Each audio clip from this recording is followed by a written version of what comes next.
La casa olía a pino y a bacalao, como todas las nochebuenas de mi vida. Pero este año algo se sentía distinto. El aire estaba cargado, denso. Mi hija, Sofía, se movía por la sala con una tensión que no encajaba con las luces parpadeantes del árbol ni con los villancicos que sonaban en la radio. A mis 55 años he aprendido a leer los silencios, y el de ella era un grito. Desde que empezó a salir con Marco, hace 6 meses, una capa de barniz brillante pero frío la recubría. Traté de romper el hielo. Mi amor, ¿te sirvo un poco de ponche? Ella ni siquiera me miró. Ahora no, mamá. Estoy ocupada. Estaba acomodando cojines que ya estaban perfectos. Esa era la dinámica. Yo intentaba acercarme, ella levantaba un muro. Fui a mi cuarto a buscar el chal que me tejió mi madre. El único amuleto que me queda contra las noches frías, ya fueran de invierno o del alma. Sofía me siguió. Se detuvo en el umbral. Mamá, necesito que te quedes aquí un rato.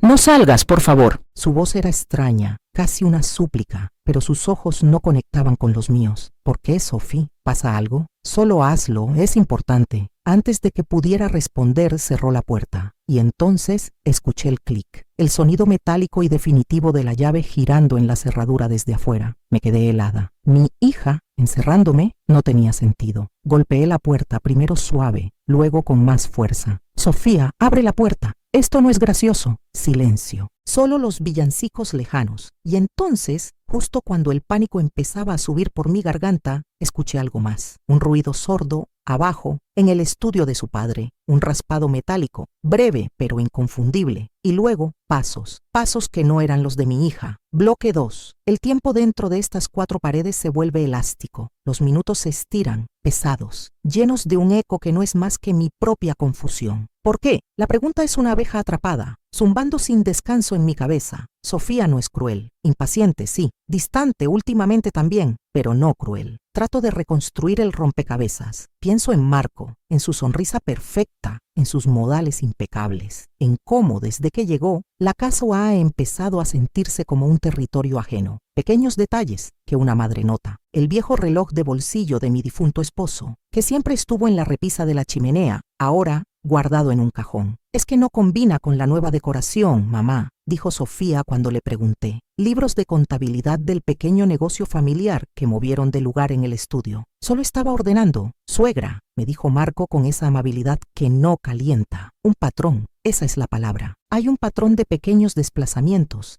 de sutiles borraduras de la memoria de mi esposo, de nuestro pasado. Me asomo a la ventana de mi cuarto. Da al jardín trasero oscuro y nevado. Las luces de Navidad que pusimos juntos, Sofía y yo, parpadean en un arbusto. Recuerdo cuando tenía 8 años y se cayó del columpio. Corrí, con el corazón en la boca. No lloraba por el golpe, sino por el miedo de haberme asustado. Mientras tú estés aquí, nada malo me puede pasar, mami, me dijo, con su carita enterrada en mi cuello. ¿Dónde quedó esa niña? ¿Cuándo aprendió a usar llaves para levantar muros entre nosotras? La relación se fue enfriando poco a poco. Empezó con secretos adolescentes, normales, luego con una crítica constante a mi forma de vestir, de hablar, de vivir. Y desde que Marco apareció es como si sintiera vergüenza de mí. Me levanto y recorro la habitación. La impotencia es una capa de hielo. Me detengo frente al viejo tocador de mi abuela. Algo no está bien. El cajón inferior, el que siempre se atora, está ligeramente abierto. Yo nunca lo dejo así. Me arrodillo, con el corazón latiendo más fuerte. Lo abro. Dentro, entre pañuelos de seda viejos, hay un sobre que no es mío. Lo abro. Es un estado de cuenta de un préstamo por una cantidad exorbitante a nombre de Marco. Y la garantía es esta casa, nuestra casa, mi casa. Pero lo más extraño es la fecha. Fue solicitado hace 3 semanas y denegado. Alguien había intentado usar mi casa como aval sin mi permiso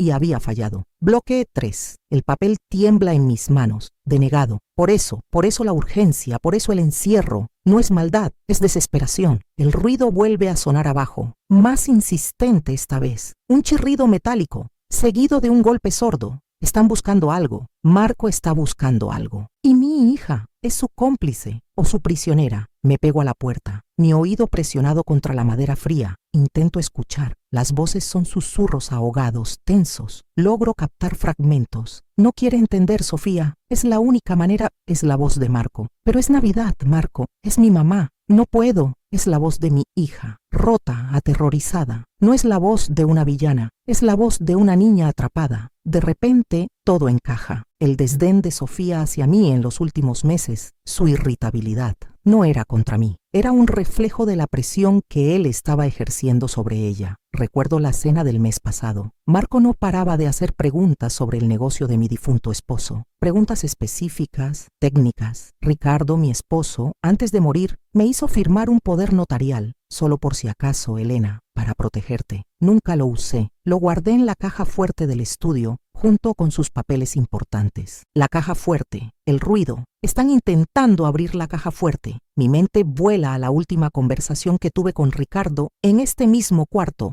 antes de que la enfermedad se lo llevara. Cuídate de los lobos con piel de oveja, Elena, me dijo con la voz débil. El dinero saca lo peor de la gente, sobre todo del que no lo ha ganado. Él ya lo sabía. De alguna manera lo presentía. Me siento en el borde de la cama. Mi cabeza da vueltas. Mi hija no me traicionó. Está siendo manipulada. La están obligando a ser mi carcelera para conseguir mi firma en algún documento. Quizás una nueva solicitud de préstamo. O peor, la cesión del poder notarial. El encierro no es para castigarme, es para quebrarme, para aislarme y presionarme hasta que ceda. Miro la puerta, la rabia ha desaparecido, reemplazada por una determinación helada. No van a destruir a mi hija, no en mi casa, no en Navidad. Y entonces escucho la voz de Marco, clara y cortante a través de la madera. Se acabó el tiempo, Sofía. O la convences de firmar en la próxima hora, o el video de tu pequeño error en la empresa le llega a tu jefe mañana a primera hora. Y tu mamá no será la única que se quede sin nada. Bloque 4. Chantaje. La palabra es fea, sucia, y explica la jaula invisible en la que han metido a mi hija. El amor que siente por ese hombre,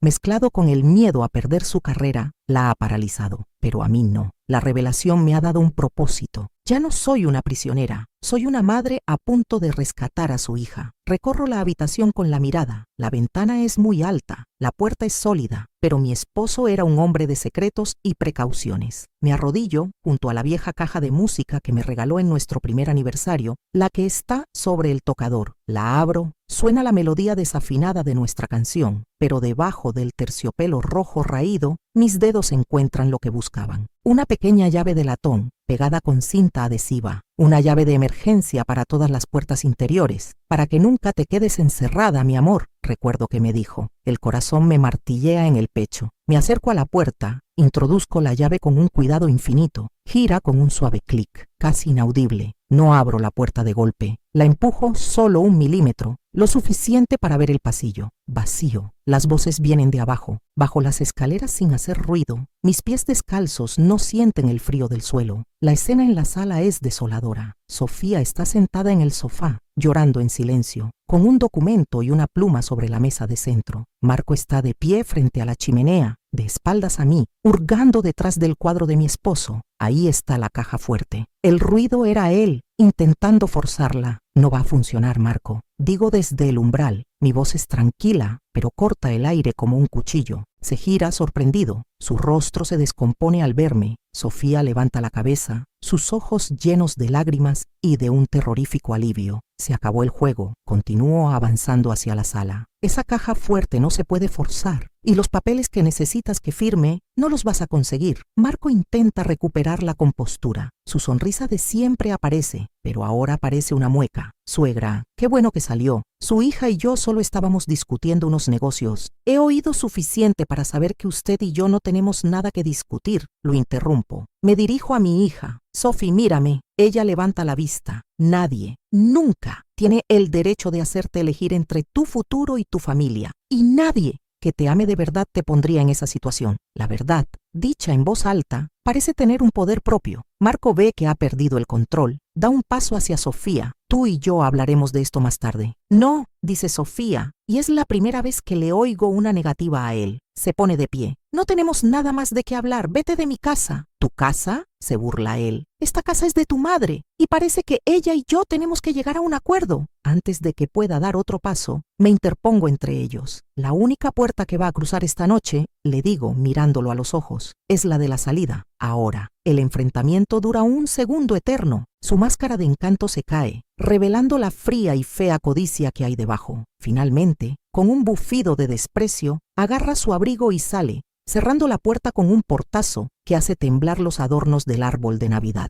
El misterio del ruido se había resuelto, y con su partida, un silencio profundo y doloroso cayó sobre la sala. Bloque 5. En el silencio que dejó el portazo de Marco, Sofía y yo nos quedamos de pie, una a cada lado de la mesa de centro, separadas por los restos del chantaje, un papel y una pluma. El árbol de Navidad parpadeaba ajeno al drama, proyectando luces de colores sobre el rostro de mi hija, bañado en lágrimas silenciosas. No corría a abrazarla. El dolor y la traición, aunque ahora entendidos, no se borran con un gesto. Había una grieta entre nosotras y ambas teníamos que decidir si queríamos repararla o dejar que nos separara para siempre. Lo siento, susurró ella, su voz apenas un hilo. Mamá, lo siento tanto, tenía tanto miedo. No respondió. Caminé hacia la cocina y puse la tetera al fuego. Mis manos se movían con la calma de los rituales conocidos. Preparé 2 tazas de té de manzanilla, como hacía cuando ella era pequeña y tenía pesadillas. Regresé a la sala y le tendí una taza. Ella la tomó, sus dedos fríos rozando los míos. Nos sentamos en el sofá sin hablar, dejando que el calor de las tazas y el aroma del té comenzaran a derretir el hielo. Fue ella quien habló primero. Me contó todo. La deuda de juego de Marco, el error que él la había ayudado a cometer en su trabajo y que ahora usaba para chantajearla,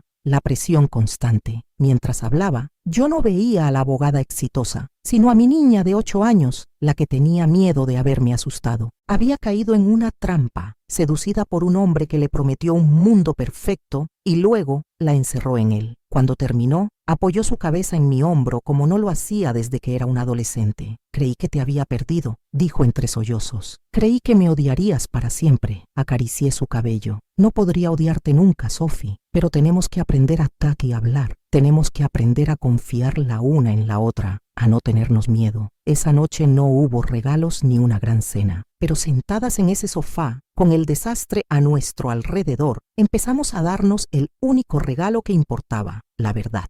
No sé qué pasará con nosotras. Reparar la confianza lleva tiempo, pero mientras veíamos las luces del árbol, supe que habíamos puesto la primera piedra. Esa Nochebuena, la puerta que se abrió no fue la de mi cuarto, sino una que llevaba demasiado tiempo cerrada entre las dos. El tiempo dentro de estas 4 paredes se vuelve elástico. Los minutos se estiran pesados, llenos de un eco que no es más que mi propia confusión. ¿Por qué? La pregunta es una abeja atrapada, zumbando sin descanso en mi cabeza. Sofía no es cruel. ¿Impaciente? Sí. Distante últimamente también, pero no cruel. Trato de reconstruir el rompecabezas. Pienso en Marco, en su sonrisa perfecta, en sus modales impecables, en cómo, desde que llegó, la casa ha empezado a sentirse como un territorio ajeno, pequeños detalles que una madre nota. El viejo reloj de bolsillo de mi difunto esposo, que siempre estuvo en la repisa de la chimenea, ahora guardado en un cajón. Es que no combina con la nueva decoración, mamá, dijo Sofía cuando le pregunté. Libros de contabilidad del pequeño negocio familiar que movieron de lugar en el estudio. Solo estaba ordenando, suegra, me dijo Marco con esa amabilidad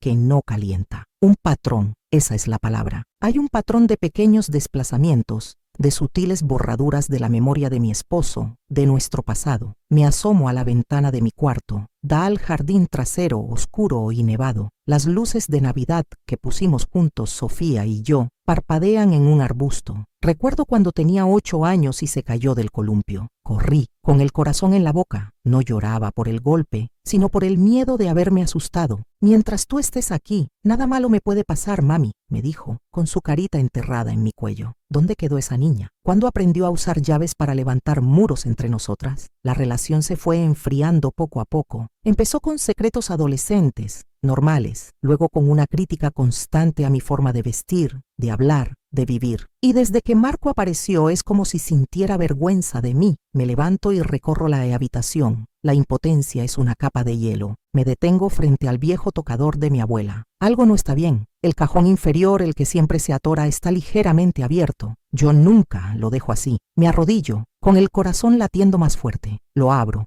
Dentro, entre pañuelos de seda viejos, hay un sobre que no es mío. Lo abro. Es un estado de cuenta de un préstamo por una cantidad exorbitante a nombre de Marco. Y la garantía es esta casa, nuestra casa, mi casa. Pero lo más extraño es la fecha. Fue solicitado hace 3 semanas y denegado. Alguien había intentado usar mi casa como aval sin mi permiso y había fallado. El papel del préstamo denegado tiembla en mis manos. Denegado. Esa es la palabra clave. Por eso la prisa, por eso la desesperación. No es un plan A, es un plan B, ejecutado con el pánico de quien se está quedando sin opciones. Marco no es el genio financiero que pretende ser. Es un hombre acorralado. Y ha acorralado a mi hija con él. La certeza me atraviesa como un relámpago. Sofía no es su cómplice, es su rehén. El amor, el maldito amor ciego, la ha convertido en una rehén. El ruido vuelve a sonar abajo, en el estudio. Esta vez lo identifico sin dudar. Es el sonido de un metal delgado, quizás la punta de un desarmador, tratando de forzar una cerradura antigua. La caja fuerte de mi esposo. Ahí dentro no hay millones. Ricardo era un hombre modesto, pero ahí dentro está el poder notarial que me dejó, el documento que le daría a Marco control sobre esta casa, sobre el negocio familiar, sobre todo. Me arrastro por el suelo de la habitación, el corazón martilleándome contra las costillas, hasta la vieja rejilla de ventilación de latón que está cerca del piso. Es una reliquia de la construcción original de la casa. Conecta directamente con el ducto que pasa por encima del estudio. Pego la oreja a los fríos barrotes metálicos. Las voces llegan lejanas, distorsionadas por el eco del conducto, pero llegan. Por favor, para allá, vas a romperla. Es la voz de Sofía, un susurro cargado de angustia. Es la caja fuerte de mi papá. No tienes ningún derecho. Silencio por un momento. Solo el sonido de su respiración agitada. Luego, la voz de Marco, tan suave que hiela la sangre. El derecho me lo diste tú, mi amor, o ya se te olvidó el pequeño error que cometiste en el despacho. Ese desfalco que te habría costado tu cédula profesional y una demanda millonaria. Mi mundo se detiene. Desfalco. Mi hija. Yo te ayudé a ocultarlo, Sophie, continúa él. Su voz es una caricia venenosa. Yo moví el dinero para cubrirte. Nadie lo sabe y nadie lo sabrá, siempre y cuando cooperes. Ahora necesito ese poder notarial. Es la única forma de conseguir el préstamo que nos saque de este hoyo. Tu mamá en el fondo querría ayudarte. Escucho un sollozo ahogado. Es de mi hija. Ella no lo va a firmar nunca, dice Sofía. La conozco. Entonces la convencerás, responde Marco, y su tono ya no es suave, es duro. O te juro, Sofía, que esta Nochebuena será la última que pases como una abogada respetable. Chantaje. La palabra es fea, sucia, y ahora vive en mi casa. De repente, una imagen fugaz, un recuerdo de hace 2 años, me asalta con una claridad dolorosa. Ricardo, mi esposo, en su cama, ya muy débil, me tomó la mano. Sus dedos eran casi transparentes. Elena, susurró. Cuida a Sophie. El mundo está lleno de lobos, mi amor, y ella a veces es demasiado confiada. Su corazón es bueno, pero ingenuo. Prométeme que la protegerás siempre. Se lo prometí, con lágrimas en los ojos, sin entender el peso real de mis palabras. Hasta ahora, el dolor por la traición de mi hija se disuelve, reemplazado por una furia protectora, una furia de leona. Han herido a mi cachorra, la han acorralado, y yo soy la única que puede sacarla de ahí. Me levanto. El miedo se ha ido. Ahora solo hay un propósito, frío y nítido. Recorro la habitación con la mirada. Ya no busco una salida para mí, busco un arma. Mis ojos se posan en el viejo costurero de mi madre, una caja de madera de cedro que descansa sobre la cómoda. Lo abro. Hilos, agujas, dedales, y al fondo, debajo de un retazo de tela de un vestido que le cosí a Sofía para su primera comunión, está una pequeña navaja de bolsillo con mango de nácar. Era de mi padre. La tomo. Es pequeña, casi delicada, pero el acero es sólido y frío. No sé qué voy a hacer con ella, pero tenerla en la mano me da una extraña sensación de poder. Vuelvo a pegar la oreja a la rejilla. La discusión abajo ha subido de tono. «¡Es Navidad, por el amor de Dios, Marco!», grita Sofía, y la respuesta de él es el detonante final, la chispa que enciende la pólvora. Se acabó el tiempo, Sofía. O subes a esa habitación y sales con ese papel firmado para la medianoche, o mañana, antes de que abran los regalos de Navidad, tu jefe recibirá un correo anónimo con todas las pruebas que te hunden. Y créeme, Tu mamá no será la única que pase la Navidad llorando. La amenaza queda suspendida en el aire, absoluta y cruel. Medianoche. Le ha dado un ultimátum. Miro el reloj de la pared. Son las 11:10. Tengo 50 minutos para salvar a mi hija. 50 minutos. En la vida normal es el tiempo que dura un programa de televisión, una siesta corta. En esa habitación se sentía como una cuenta regresiva hacia el fin del mundo. Sostuve la navaja de mi padre en la mano. Por un instante me imaginé forzando la cerradura, una idea absurda, pero la navaja no era una herramienta, era un recordatorio de que debía pelear, pero no con la fuerza bruta, sino con la inteligencia, como él siempre me enseñó. Y entonces, como un relámpago, llegó otro recuerdo, uno de mi esposo, una tarde de domingo, bromeando, mientras arreglaba la cerradura de esta misma puerta que se había atorado. Todas las jaulas deben tener una salida de emergencia, me dijo con un guiño, y me mostró cómo había pegado una pequeña llave de repuesto debajo del terciopelo raído de la vieja caja de música que me regaló. Para que nunca te quedes encerrada, mi amor. Corrí hacia el tocador, el corazón desbocado. Abrí la caja. La melodía desafinada de nuestra canción sonó, fantasmal. Metí los dedos debajo de la tela y ahí estaba, fría y sólida, la llave de mi libertad. Con manos temblorosas, la introduje en la cerradura. Giró con un clic suave, casi imperceptible. No abrí la puerta de golpe, la empujé, milímetro a milímetro. El pasillo estaba oscuro, iluminado solo por el parpadeo lejano de las luces del árbol. Las voces venían del estudio. Me quité los zapatos y bajé las escaleras. Cada paso, una oración silenciosa. El suelo de madera crujía bajo mi peso, y cada crujido era una traición a mi sigilo. La puerta del estudio estaba entreabierta. Me asomé. La escena era peor de lo que había imaginado. Sofía estaba de pie junto al escritorio de su padre, pálida como un fantasma. Sobre el escritorio había un documento y una pluma. Marco estaba frente a ella, su cuerpo bloqueando la salida. Su sonrisa encantadora había desaparecido. Su rostro era una máscara de fría impaciencia. Ya oíste el ultimátum, Sofía. No lo voy a repetir. Firma. Arreglaremos las cosas con tu mamá después. Ella nunca te va a perdonar esto, Marco. Ni yo tampoco. El perdón es un lujo que ahora no podemos darnos, dijo él. Firma. Fue entonces cuando decidí entrar. Esa firma no será necesaria, Marco.